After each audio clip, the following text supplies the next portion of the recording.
आप सभी का स्वागत है। और हाँ, बधाई हो।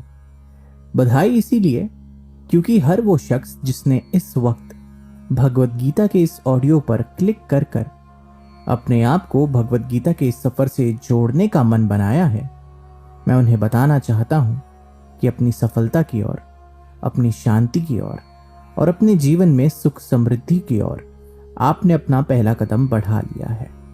आगे का सफर हम साथ निभाएंगे।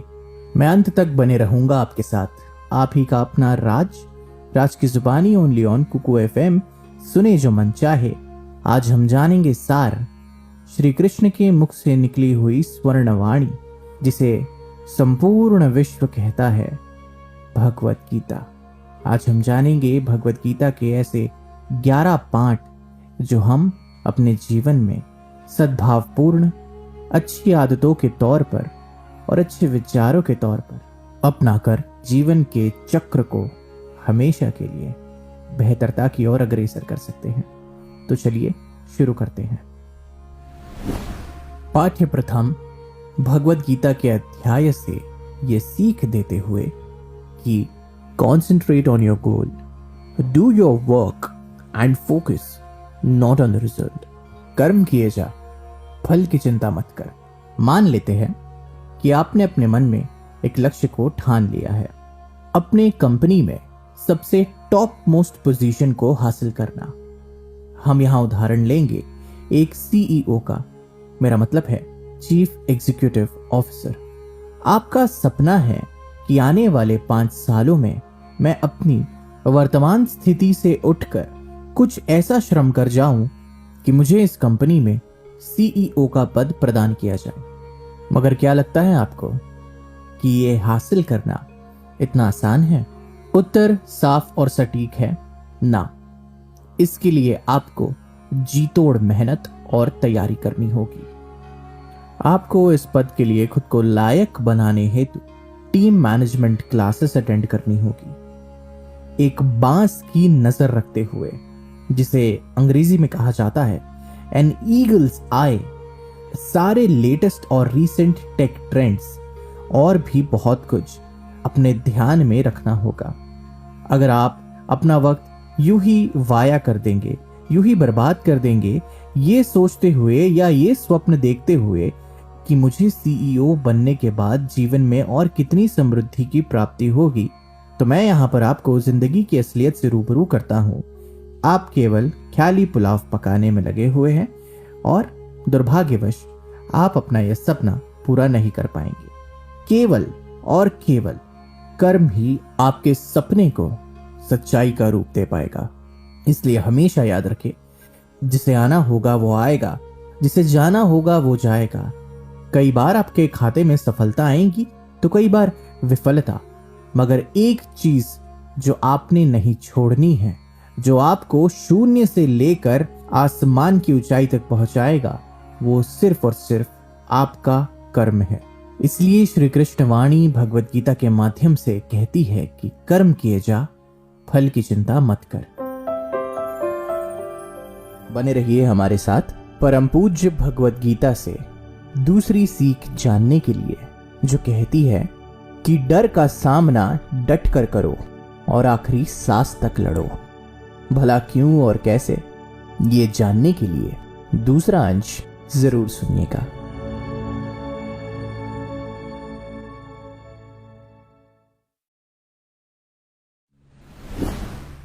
पाठ्यक्रम द्वितीय भगवत गीता के अध्याय से सीख देते हुए, human life is full of battles, never shirk in fear, fight to the last, stand your ground. ऊपर वाले ने हर एक इंसान को बनाते हुए एक अलग अंदाज से और हर एक को अपनी अलग खूबियों का उपहार देते हुए अपने आप में सभी को एक यूनिक मास्टरपीस बनाया है। यहां हम उदाहरण लेंगे भारत के वीर योद्धा महाराज पृथ्वीराज चौहान का, जिन्होंने मोहम्मद घोरी से शिकस्त पाने के बावजूद अपने मन से खुद को कभी भी हारा हुआ नहीं माना। वो अपने मन में आखिर दम तक एक महाराज ही रहे। घोरी ने जब उनकी आंखें फोड़ दी और भरे मंच में उनका तमाशा बनाकर उन्हें शब्द भेदी बाण चलाने का आदेश दिया तो महाराज पृथ्वीराज चौहान ने आवाज सुनकर लक्ष्य को भेदने की अपनी खासी काबिलियत, यूनिक एबिलिटी का इस्तेमाल करते हुए संकट को अवसर में बदला और मोहम्मद घोरी के सर को अपने शब्द भेदी बाण की कला से कलम किया। वो डरे नहीं, आखिरी लम्हे तक वो डटे रहे और हिंदुस्तान जिंदाबाद के नारे से स्वयं ही अपने जीवन का बलिदान दिया, ये साबित करते हुए कि he fought to the last and he stood his ground. आखिर दम तक लड़े और अपने जमीर का इतना सा भी कतरा उन्होंने डर के बावजूद कभी कमजोर पड़ने नहीं दिया। एक इंसान का भय और उसकी इच्छाएं ही उसे जीवन में आगे बढ़ने से रोकती है और उसके प्रगति पथ पर एक रोड़े का काम करती है। भगवत गीता से इस पाठ को ध्यान रखिएगा, डरे नहीं, स्वयं पर विश्वास रखे और आखिर दम तक लड़े। बने रहिए हमारे साथ परम पूज्य भगवत गीता से तीसरी सीख जानने के लिए, जो कहती है कि समानता को पहचाने और अपनाएं। भला क्यों और कैसे, ये जानने के लिए तीसरा अंश जरूर सुनिएगा।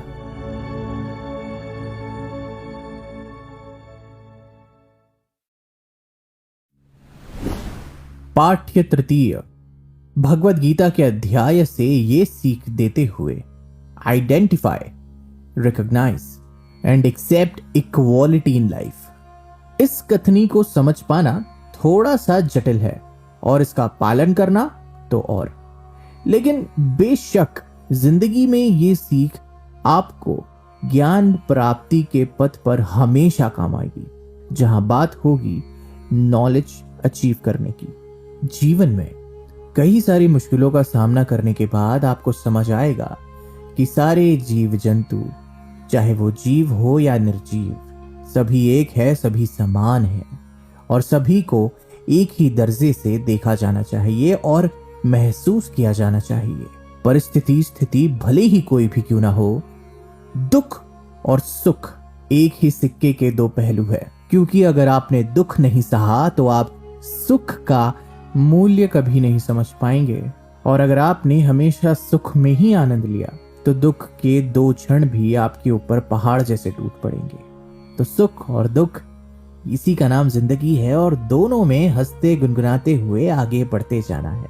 हमारे देश के अपने भारतीय क्रांतिकारी एक छोटे से समय में अपने जीवन के सबसे दर्दनाक और दुखद लम्हे को भी सबसे खुशनुमा और सबसे गौरव से भरा हुआ लम्हा मानकर अपने फांसी के फंदे को देखकर मुस्कुराते हुए हंसते हंसते तख्ते पर चल दिए और शहादत को प्राप्त हुए। सुख में भी सुख और दुख में भी सुख, यही है जीवन की परिभाषा। और जिसने इसे समझा और इसका पालन किया, वो महापराक्रमी आज सदी के महापुरुष बनकर हमारे आदर्श बने हुए। शरीर मरता है, आत्मा नहीं, विचार नहीं, वो अमर है और यही परम सत्य है। बने रहिए हमारे साथ परम पूज्य भगवत गीता से चौथी सीख जानने के लिए, जो कहती है कि इच्छाएं तो मन में आएंगी और जाएंगी, भला इनसे कैसे और क्यों बचे, ये जानने के लिए चौथी सीख जरूर सुनिए।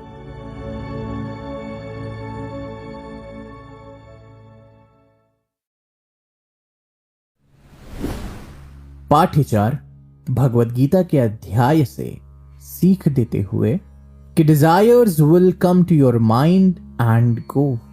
इच्छाएं और आकांक्षाएं तो अपने मन में आएंगी और जाएंगी। मन का क्या है, वो तो चंचल है। After all we are human beings, हम इंसान हैं। हमें इच्छाओं का आना और आकांक्षाओं का आना, इस बीमारी से आज तक अपने आप को इस जीवन काल में पृथ्वी पर कोई मनुष्य नहीं बचा सका। बड़ी आम सी बात है, मगर ये तो इच्छाएं हैं, ये तो आती है और वक्त के साथ साथ चली भी जाती है। उदाहरण के तौर पर चलिए आप ही का ले लेते हैं। जब आप 5 साल के थे तब आपको अपने मम्मी पापा से चॉकलेट चाहिए होती थी। जब आप 10 साल के हुए तो पोकेमोन वाला वो बैग। फिर आप 15 के हुए तो शायद अपनी पसंद का मोबाइल फोन या नए जूते। और अब आप 20 के हो चुके हैं, कॉलेज आते जाते हैं, तो अब आपको चाहिए अपनी स्कूटी या बाइक। जीवन के 4 अलग अलग फेज, और चारों फेजेस में आपका मन और उसकी चंचलता अपनी अलग अलग इच्छाओं और आकांक्षाओं से घिरती हुई। अब आपको चॉकलेट नहीं चाहिए, अब आपको पोकेमोन वाला बैग नहीं चाहिए, अब आपको चाहिए कुछ और। तो बस बात हुई ना सिंपल सी, कि इच्छाएं आती है और इच्छाएं वक्त के साथ साथ चली भी जाती है। क्या जरूरी है कि इन इच्छाओं को अपने ऊपर हावी ना होने देना। भगवत गीता आपको ये समझाती है कि just sit back, relax and enjoy the show. जीवन के कार्यक्रम का मजा ले, लेकिन याद रखें, इच्छा पूर्ति के लिए बुरे काम काज करना जिसमें आपका कोई मत हो और आपको खुशी मिलती हो, तो ऐसी इच्छा रखना और ऐसी आकांक्षाओं को पालना खतरे से खाली नहीं है और जीवन के लिए घातक है। और अगर इसकी चेन में आप फंस गए, गंतव्य केवल एक है कि आप हो जाएंगे शून्य, यानी कि गायब इस पृथ्वी से, और आपका अंत होगा दुखद हानि के साथ और बहुत ही तकलीफ में। और परिणाम केवल एक, रीबर्थ, यानी कि पुनर्जन्म किसी और शरीर में। बने रहिए हमारे साथ परम पूज्य भगवत गीता से 5वीं सीख जानने के लिए, जो कहती है कि पैसा आपके मन को शांति नहीं दे सकता, भला क्यों और कैसे। ये जानने के लिए 5वीं सीख जरूर सुनिएगा।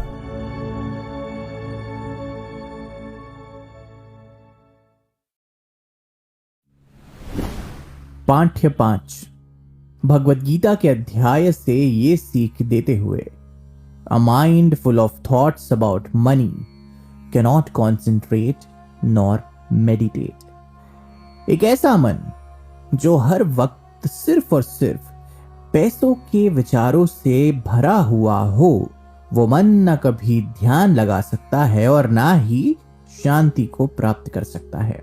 भगवत गीता के हर खंड में और कहीं पन्नों पर रुख किया गया है इस शब्द का, जिसे अंग्रेजी में कहते हैं मेडिटेशन और हिंदी में कहते हैं साधना, ध्यान लगाना। और ये एक ऐसा नॉन फिजिकल एक्टिविटी है, यानी कि जिसमें शरीर की ताकत का इस्तेमाल नहीं किया जाता, जो आपको अपने अंदर के इनर पीस से जोड़ता है, जो आवाज आपके भीतर वास करती है। और उस अंतरावाज को, जो शांति का प्रतीक है, आप उसे केवल तब सुन पाएंगे, तब महसूस कर पाएंगे, जब आप अपने मन को एकदम एकांत, मोहमाया से दूर, एकदम शांत और खाली रख सके। पैसे के पीछे भागना और पैसों को पाने के ये जो विचार उत्पन्न होते रहते हैं बार बार, जब तक ये आपके मन की शांति के साथ खिलवाड़ करते रहेंगे, आप इनर पीस अपने आप में, अंतरात्मा में कभी शांति को नहीं पा सकेंगे।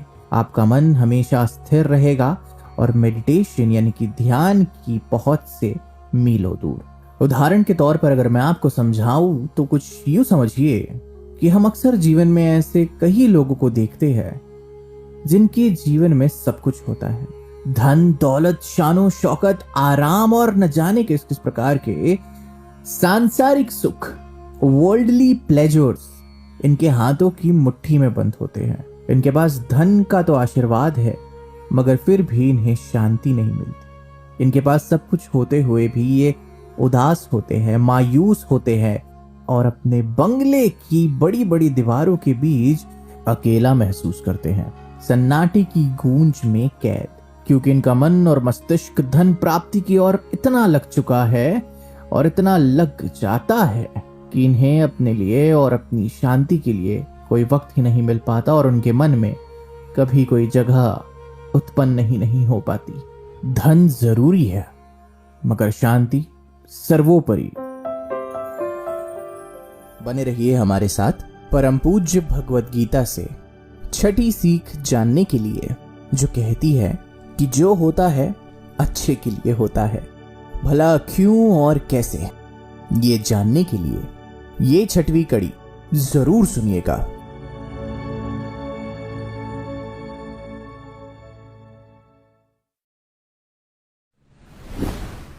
पाठ्य 6 भगवद गीता के अध्याय से ये सीख देते हुए, whatever has happened is only for the good future. The activities that are happening at present are also for a good cause. The happenings in the future, they are also for a good future. जो हो रहा है वो भी सही है, जो हो चुका है वो भी सही है, और जो भी होने वाला है वो भी सही के लिए ही हो रहा है। कम शब्द में सटीक अर्थ के साथ कि आपका भूतकाल, वर्तमान और भविष्य काल इसी विचारधारा पर स्थित है कि जो होता है अच्छे के लिए होता है। मैं आशा करता हूं कि ये वाक्य आपको समझ आया होगा। ये इस बिंदु पर उजाला डाल रहा है कि आपका कर्म कभी नहीं रुकना चाहिए, भले ही परिणाम कैसा भी हो, सफलता असफलता जो भी, रुकना नहीं है, उसके लिए पछतावा नहीं होना चाहिए। सिर्फ और सिर्फ आपकी ड्यूटी, जो सबसे बुरा आप कर सकते हैं वो ये है कि अपने परिणाम के लिए, अपनी स्थिति के लिए किसी और पर दोषारोपण करना, एक बदले की भावना से। समझिए और इस बात पर गौर करिए कि इस जीवन में जो भी हो रहा है उसके पीछे कोई ना कोई मकसद जरूर है, एक बड़ी शक्ति का हाथ है उसके पीछे, और आपको इंसानी जीवन का महत्व समझाने के लिए। इस संसार में कई जीव जंतु है, कई पशु है, कई मानव है, कई निर्जीव वस्तुएं हैं, लेकिन कोई भी उनकी किस्मत नहीं बदल सकता। जिसके जीवन में जो होना लिखा है वो होके रहेगा। नसीब अपना अपना, अंग्रेजी में इस शब्द को कहा जाता है destiny. If it's meant to be it will be. अगर उसे होना है तो वो होके रहेगा। तो कृपया करके मैं आपसे ये विनती करना चाहूंगा कि अपने सफर पर आपने आज तक जितना भी तय किया है, खुद पर गौरव करें, खुद से प्रसन्न रहे, और छोटी मोटी असफलताओं को और जीवन की इस धुन पर नाचे ऐसा कि आपके चेहरे पर खुशी हो, ना ही नाराजगी और ना दुख। आप खुद समझिए कि जीवन में कभी कभी समय बहुत अच्छा चलता है तो सभी लोग पूछते हैं, लेकिन एक ऐसा वक्त भी आता है जब वक्त बहुत खराब चलता है और अपने भी साथ छोड़कर चले जाते हैं। क्या करें, यही जीवन का चक्का है, चलते रहना है, रुकना नहीं है। कोई मूर्ख ही होगा जो अपने भूतकाल पर अभी भी अटका हुआ है, क्योंकि जिंदगी एक ऐसी कड़ी है कि जिसे आप पीछे जाकर ठीक नहीं कर सकते। जहां और जिस वक्त और जिस परिस्थिति में हो वहीं से ही ठीक करना होता है, और आपका आज ही आपके आने वाले कल को आकार देता है। तो भूतकाल की चिंता छोड़े, भविष्य के बारे में सोच सोच कर भयभीत ना हो, आज पर ध्यान दे और आपका कल, आज और भविष्य अपने आप सुखी हो जाएगा। उदाहरण देना चाहूंगा सदी के महानायक और इस देश के महान अभिनेता श्री अमिताभ बच्चन का। एक दौर था जब इनके नाम का सिक्का चलता था और केवल इनका नाम ही काफी था किसी पिक्चर पर हाउसफुल का बोर्ड लगने के लिए। 70, 80, 90 का दशक तक ठीक ठाक सब कुछ चला, मगर एक ऐसा वक्त आया जब उन्होंने एक अपनी कंपनी खोली जिसका नाम था ABC, और ये दिवालिया हो गए क्योंकि वो कंपनी डूब गई। तब इनकी हालत बहुत ही नाजुक थी। ऐसी नौबत आ गई कि घर भी गिरवी रखना पड़ा। तब क्या इन्होंने ये सोचा कि मैं तो इतना बड़ा सुपरस्टार रहा हूं, मेरी ये हालत कैसी हो गई? या इन्होंने इस पर गौर किया कि यार अब मैं आगे अपना जीवन कैसे व्यतीत करूंगा? क्या लोग मुझे दोबारा सुपरस्टार मानेंगे या नहीं? उन्होंने ऐसे सारे विचारों को, नेगेटिव विचारों को अपने मन से दूर रखकर एक विनम्र और सादर भाव से अपने मित्र यश जौहर के पास जाकर खुद काम मांगा, ये कहकर कि मुझे काम चाहिए। उन्होंने अपने आज पर ध्यान दिया, उन्होंने अपने आज की इज्जत की, और शाहरुख खान के साथ मोहब्बतें पिक्चर बनाकर उन्होंने अपने आज को संवारा। The rest is history. KBC ने उन्हें अपनी आवाज के तौर पर अपनाया, और आज 20 साल बाद भी 75 साल के ऊपर होने के बावजूद इस सदी के महानायक और हिंदी फिल्म इंडस्ट्री के सबसे बड़े अभिनेता के तौर पर आज भी तामील है और इस्तकबाल है, और इनका सिक्का आज भी बुलंद है। नाम है अमिताभ बच्चन, जिसने अपने आज पर ध्यान दिया, एक विनम्र और एक सादर भाव से। बने रहिए हमारे साथ परम पूज्य भगवद गीता से 7वीं सीख जानने के लिए, जो कहती है परिवर्तन ही संसार का नियम है। भला क्यों और कैसे, ये जानने के लिए ये 7वां अंश जरूर सुनिएगा।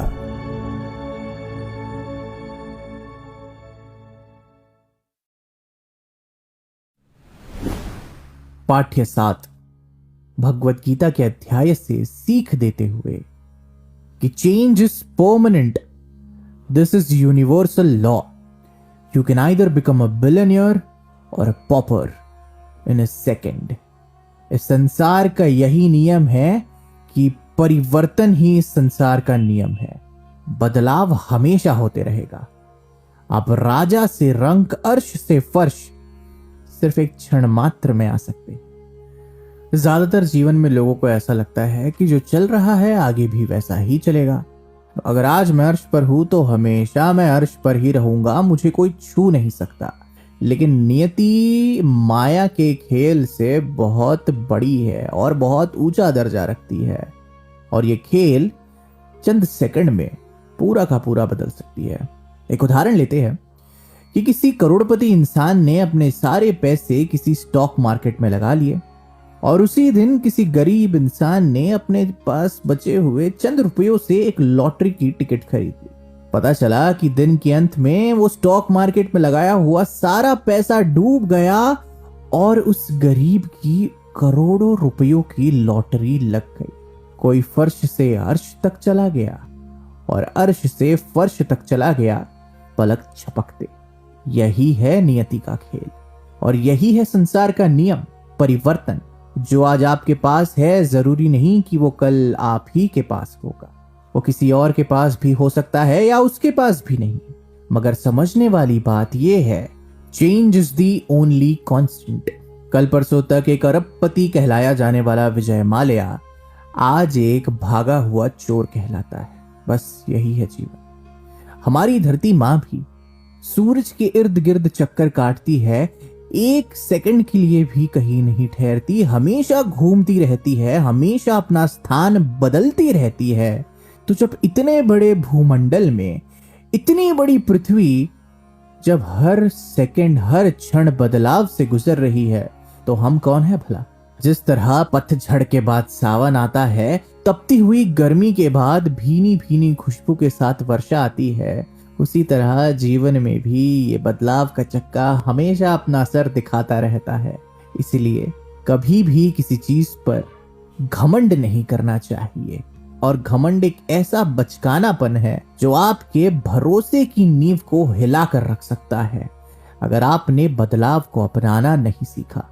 और जब आप बदलाव को जिस तरीके से वो है उस तरीके से अपनाने लगते हैं, उस वक्त और उस क्षण से आप एक ऐसे इंसान बन जाते हैं जो जीवन की किसी भी प्रकार की परिस्थिति, तकलीफ को किसी भी तरीके से झेलने के काबिल बन जाते हैं। एक फौलाद रूपी दिमाग स्वरूप। ये आपको और आपके मन को शांत रखता है और सही फैसले लेने में आपकी मदद करता है। बने रहिए हमारे साथ परम पूज्य भगवत गीता से 8वीं सीख जानने के लिए, जो कहती है कि डर एक कमजोरी नहीं बल्कि विकलांगता है। भला क्यों और कैसे, ये जानने के लिए इस 8वीं सीख को जरूर सुनिएगा।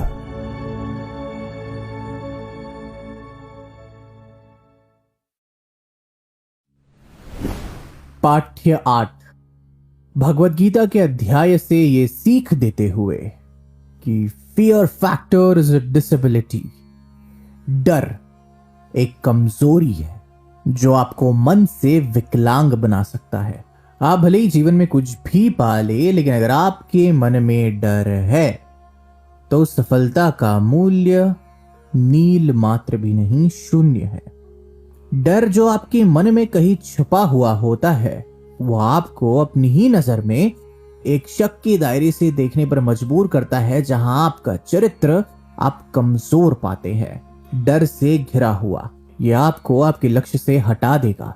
डर आपको ऐसा महसूस करवाएगा कि आप किसी लायक ही नहीं। यह आपके गंतव्य को आपसे छीन लेगा।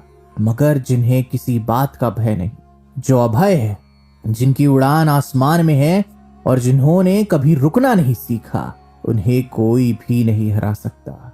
भविष्य का डर और आत्मसम्मान खो जाने का डर, यही दो रोढ़े हैं जो आपको अपने जीवन के लक्ष्य से कभी मिलने नहीं देंगे। आखिरकार गब्बर भाई साहब भी कह गए कि जो डर गया समझो मर गया। हंसने हंसाने की बात और है, लेकिन अगर उदाहरण के तौर पर देखा जाए, कंपनी क्वार्टर मास्टर हवलदार अब्दुल हमीद एक ऐसा सिपाही जिन्हें इनकी शहादत उपरांत, बलिदान उपरांत भारतीय सेना के सबसे बड़े गौरव से नवाजा गया। इसका नाम है परमवीर चक्र। तारीख थी 10 सितंबर और 1965 की लड़ाई में पाकिस्तानी सेना ने धावा कह दिया हिंदुस्तानी बॉर्डर में घुसकर अपनी पैटर्न पैंजर टैंक्स के द्वारा। इंडियन ट्रूप्स, भारतीय सेना की कुछ टुकड़ियां इतनी भयानक दहशतगर्दी मचाकर आती हुई टैंकों को देखकर भयभीत हो गए और पीछे की तरफ हटने लगे। ये देखकर आरसीएल गन के कमांडर हवलदार अब्दुल हमीद अपनी जान की परवाह ना करते हुए भय मुक्त अपनी जीप पर इस गन को बांधे हुए दुश्मन टैंक को तबाह करने की ओर बढ़ चले। और होता क्या है, इन्होंने सबसे पहले आती हुई लीडिंग टैंक को अपना निशाना बनाकर ब्लास्ट करते हुए धुआं धुआं कर दिया। इतने में दूसरी टैंक की नजर इन पर गई और जैसे ही उन्होंने उसे भी अपना टारगेट बनाया, सामने से जवाब फायरिंग में इनकी तरफ एक बहुत एक्सप्लोसिव शेल आ गिरा और ये वीरगति को प्राप्त हुए, मगर उन्होंने उस टैंक को भी तहस नहस कर दिया। इनके इस पराक्रम, इस साहस को देखकर इनकी बाकी टुकड़ियों, इनके बाकी साथियों को भी हिम्मत आई, इनके मन से भय निकला और इन्होंने धावा बोला पाकिस्तानी टैंकों पर और पाकिस्तान को मुंह की खानी पड़ी हर बार की तरह। ये अब्दुल हमीद एक इंसान की अकेले की हिम्मत थी, एक अकेले की ताकत थी जो इतने अभय हुए, जिन्होंने अपने मन में कण मात्र भी भय को जगह ना दी और वीर गति को प्राप्त होकर परमवीर चक्र का गौरव प्राप्त किया। भय आपके मन को विकलांग बनाता है, इससे बचिए और आगे बढ़िए। बने रहिए हमारे साथ परम पूज्य भगवत गीता से 9वीं सीख जानने के लिए, जो कहती है कि खाली हाथ आए थे खाली हाथ जाएंगे, भला क्यों और कैसे। ये जानने के लिए इस 9वें अंश को जरूर सुनिएगा।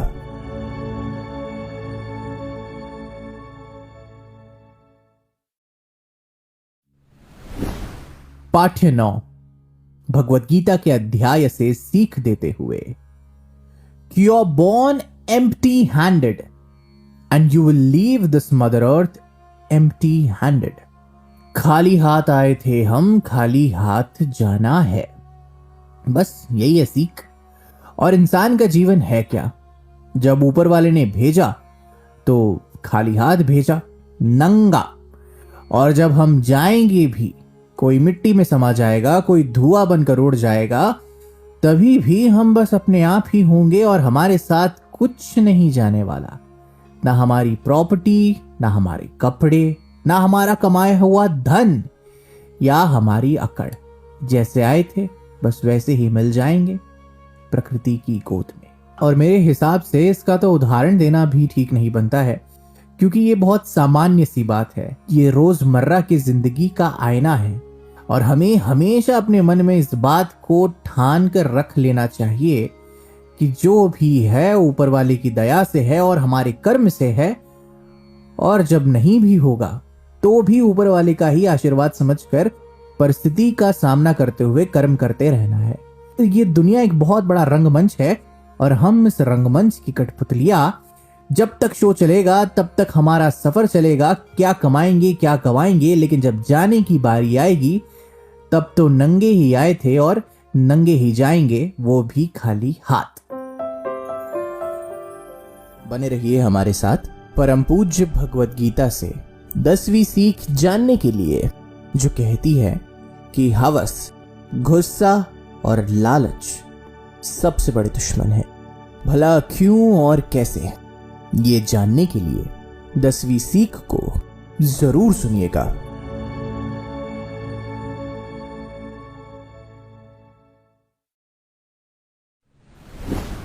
पाठ्य 10 भगवत गीता के अध्याय से ये सीख देते हुए कि lust, anger as well greed are ways to self destruction. हवस, गुस्सा और लालच आपको तबाह करके रख देगा। अपने इंद्रियों पर कोई काबू ना होना और अपने मन को हवस की गंदी नाली में गिरता हुआ पाना आपको कुछ इस रूप में बदल देगा जिससे आपको खुद घिन आने लगेगी। गुस्सा आपके रिश्तों को तोड़ देगा और लालच कभी भी आपके मन को शांत नहीं रहने देगा। इससे शरीर में भी बहुत तकलीफें होती है, बहुत बीमारियों का प्रदापण होता है। कृपया इन 3 परम अवगुणों से बच कर रहे, क्योंकि आज तक इंसानियत की तबाही का कारण ये 3 अवगुण ही रहे हैं। इसका उदाहरण हर वो बलात्कारी है, हर वो कपूत है जिसने अपनी हवस का गुलाम बनकर किसी और मासूम की जिंदगी उजाड़ दी और या तो आज कटघरे के पीछे है या फिर फांसी का इंतजार करते हुए।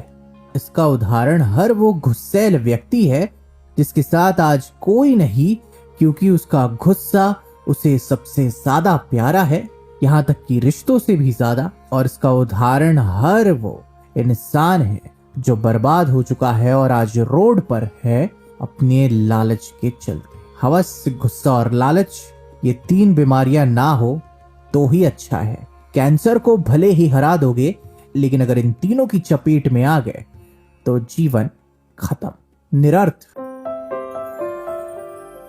बने रहिए हमारे साथ परम पूज्य भगवत गीता से 11वीं सीख जानने के लिए, जो कहती है कि तेरा मन जो सोचे वही तेरी सच्चाई, भला क्यों और कैसे।